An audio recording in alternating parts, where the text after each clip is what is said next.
with 4 days or so to go until New Year's Eve. Some people will be thinking about mulled wine over Christmas and the New Year period.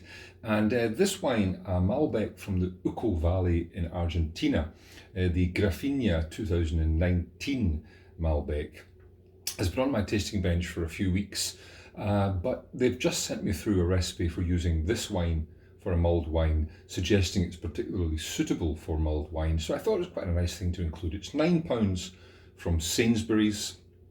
And as I say, Malbec from Argentina, on the nose, plummy and rich, a little bit of kind of fruitcake character in there on the palate.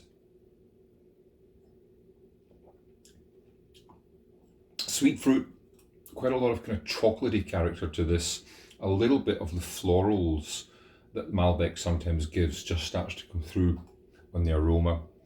But the suggestion is that the kind of chocolatiness and the ripe berry fruit is the perfect base for a mulled wine. So what I'm going to do is include the recipe that they have supplied for mulled wine, and perhaps it's something that'll take your fancy over this festive season.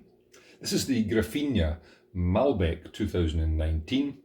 It's in Sainsbury's at £9 per bottle. Perfect for mulled wine, they say, and it's my wine of the week.